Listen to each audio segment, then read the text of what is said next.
മലയാള സിനിമയിൽ ഏറ്റവും വലിയ തിരിച്ചുവരവ് നടത്തിയ ടോപ്പ് 10 മലയാള നടന്മാർ ആരൊക്കെയാണെന്നാണ് ഈ വീഡിയോയിലൂടെ നോക്കാൻ പോകുന്നത്. 10ാം സ്ഥാനത്ത് റഹ്മാനാണ്. 1980കളിലെ യുവതാരമായി വലിയ ജനപ്രീതി നേടിയ ശേഷം കരിയറിൽ ഇടവേളകളും മാറ്റങ്ങളും ഉണ്ടായി. പിന്നീട് മലയാളം ഉൾപ്പെടെയുള്ള ദക്ഷിണേന്ത്യൻ സിനിമകളിൽ വീണ്ടും സജീവമായി.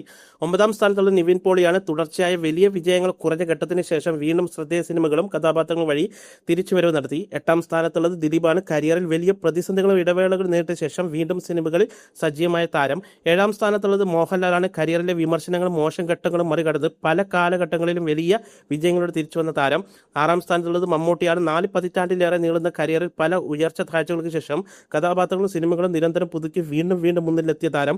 5ാം സ്ഥാനത്തുള്ളത് ബിജു മേനോനാണ്. ഒരു ഘട്ടത്തിൽ പ്രധാനമായും സഹനടൻ വേഷങ്ങളിലേക്ക് മാറിയെങ്കിലും പിന്നീട് വ്യത്യസ്ത കഥാപാത്രങ്ങളുടെ വീണ്ടും മുൻനിരയിലെത്തി. 4ാം സ്ഥാനത്തുള്ളത് ജയറാമാണ്. മലയാളത്തിൽ തുടർച്ചയായ വിജയങ്ങൾ കുറച്ച ശേഷം ഒരു കാലഘട്ടത്തിന് ശേഷം എബ്രാം മൗസലർ നായകൻ എന്ന നിലയിൽ വലിയ തിരിവ് നടത്തി.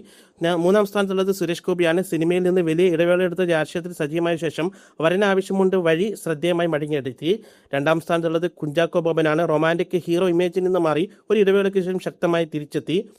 നമ്പർ 1 ഫഹദ് ഫാസിലാണ്. കയ്യെത്തും ദൂരത്ത് പരാജയപ്പെട്ടതിന് ശേഷം വർഷങ്ങളോളം സിനിമയിൽ നിന്ന് മാറി നിന്നു. കേരള കഫേ വഴി തിരിച്ചെത്തി. ചാപ്പാക്കുരിശി 20 ഫീമെയിൽ കോട്ടയം തുടങ്ങിയ ചിത്രങ്ങളുടെ മുൻനിര നടനായി മാറി.